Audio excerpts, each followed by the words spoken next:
Hi everyone, welcome back. Today we are going to read chapter 3 of the 4th grade Fuss.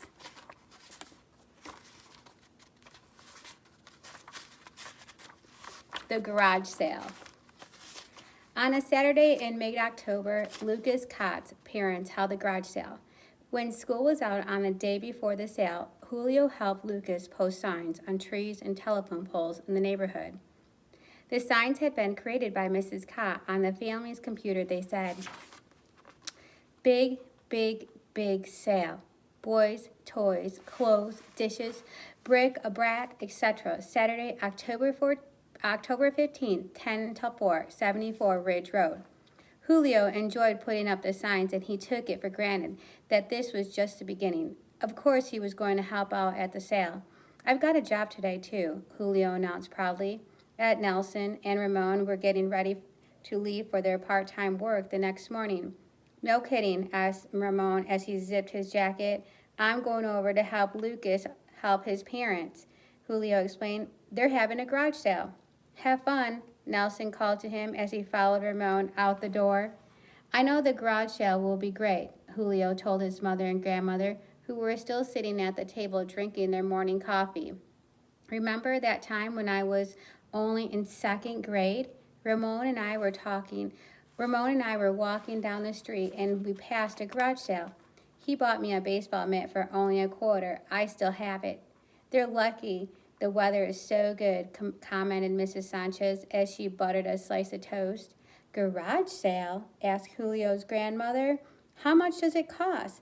One of these days when Ramon gets a car, he's going to need a garage for it." Julio swallowed the cornflakes in his mouth so he could explain to her.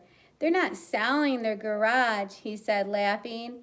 "A garage sale means that they're selling all the junk that they've been keeping in their garage or basement. It's all stuff they want to get rid of, and if they're lucky, people will buy it from them." "Too bad," said Julio's grandmother. "I would like to buy a garage for Ramon as a surprise." "It would be a very big surprise since he doesn't have a car," said Julio. "He doesn't even have his driver's license," added Mrs. Sanchez. "But don't worry. When the time comes and he has a license and a car, he can park out on the street." "You're right," Julio's grandmother agreed. "But everyone likes a bargain, and I didn't understand. I thought this was one." "That's the whole secret of garage sales," said Julio, spooning up the last of the milk in his cereal bowl. "People come to the sales looking for bargains. Lucas explained it all to me yesterday. They're hoping a lot of people will come and buy their stuff." "Will you be home for lunch?" asked Mrs. Sanchez as Julio put his dish in the sink. "Oh, no. The sale runs until 4 o'clock, so I won't be home until supper time." Julio grabbed his jacket and planted quick kisses on his mother's forehead. "See you then," he told them. Although it wasn't yet 9 o'clock when Julio arrived at Lucas's house, there was already lots of activity. But looking around, Julio was disappointed. Although Lucas and his father had brought both the kitchen and the dining room tables outside and covered them with items for sale, there was no way that Julio would have described the sale as big, big, big. He wouldn't even call it big, big. It looks exactly like it was. 2 tables loaded with junk that the Cott family didn't want anymore. Mrs. Cott was busy arranging her old set of dishes and some odd serving bowls on one of the tables. She put small price stickers on each article. "Hi, Julio," she called to him. "It's nice of you to come and help us." "No sweat," Julio responded as he looked about. Mr. Cott came outside carrying a pair of coffee tables for sale. They were quickly used to display items as well. There were several vases, a planter, and an old table lamp. "You're just in time, Julio," Mr. Cott called out. "We need all the hands we can get." Julio followed Mr. Cott inside the house, where a babysitter was entertaining Lucas's twin brother, Marcus and Marius. Since the Cott family had to pay the babysitter, they might end up spending more money today than they made, Julio thought. He wondered if their babysitter could tell the boys apart. No matter how hard he tried, Julio always found it impossible to be certain which of Lucas's brothers was Marcus and which was Marius. "You and Lucas can take these boxes outside," said Mr. Cott, pointing to some cartons. I have to get the stuff up from the basement. There's still more junk, sale items, down there. Julio was curious to see what else the Cotts were selling. He had $2 in his pockets and hoped that maybe he could find something to put away for a Christmas gift for someone in his family.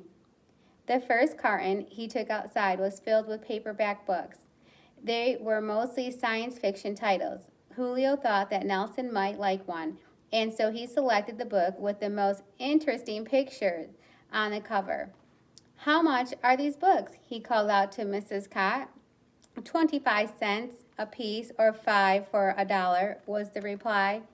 Okay, I'm buying this one, said Julio, holding up the book he'd picked out. For you, it's free, Mrs. Cott responded as she leaned an old vacuum cleaner against the dining room table and placed a sticker on it. Wow, thanks, said Julio. He put the book in his jacket pocket and peeked into a second box, which Lucas had just set down. It contained copies of old National Geographic magazines. The boys made 2 piles of them on the dining room table and then put the empty cartons underneath. Marcus and Marius came running out of the house, followed by their babysitter. Each boy had several stuffed toys in his arms. Are you selling your teddy bears? Asked Julio. These are baby toys, said one of the boys. We play with trucks now, said the other. Lucas and Julio took the toys and arranged them on a tablecloth that Mrs. Cott had spread out on the ground. One of the twins sat down on the cloth.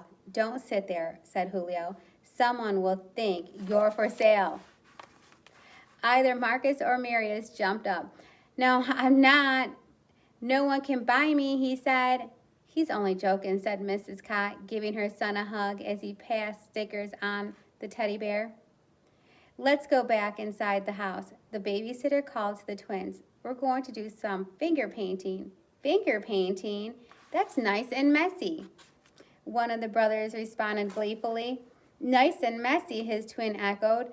Julio was glad that his job was not taking care of Marcus and Marius. It would be hard work, and although he liked Lucas's little brother, he didn't feel like spending his time cleaning them, and probably much of the house too, after the finger painting was over. How much is that coffee pot? A voice asked. Julio turned around. A woman was pointing to an electric percolator that Mrs. Cott had placed on the table. It's $4, said Julio, but I don't think you can buy it yet. The sale doesn't open until 10 o'clock. Don't be silly, said the woman. I'll give you $3 for it. Just a minute, said Julio, running toward the house in search of one of Lucas's parents, who had both gone inside. Let me find out. He found Mrs. Cott, who was giving some instructions to the babysitter. Can I sell your coffee pot for $3? He asked her. You found a customer already? Asked Lucas's mother with surprise. Yep, said Julio proudly, although he hadn't done a thing but stand there. The pot is marked for $4. Can she have it for less? The prices are all negotiable. Let's get the most we can. But at the end of the day, I really don't want to be left with all of this stuff. So selling is the most important thing. Okay, said Julio. He rushed back to the potential customer. You can have the coffee pot for $3.50, he told the woman. He was prepared to reduce the pot further, but this was how he'd seen it done on TV. I don't know if it's worth that much, the woman said. Julio shrugged his shoulders and counted silently to himself. He figured he'd count to 10 before reducing the price. At 7, the woman opened her purse and pulled out $3 bills and 5 dimes. Enjoy your coffee, shouted Julio as the woman went off. Where should I put the money? Julio asked. Lucas and his father, who were coming out of the house, lugging old suitcases. You made money already? Asked Lucas, looking at his wristwatch. Wow, maybe we shouldn't sell these cases. Maybe we'll need them to put all the money in. Mr. Cott took the money from Julio. I'm going to sit over here. He pointed to a chair nearby. Anyone who wants to buy something should be sent over to me. I'll be able to take their money and make change if necessary.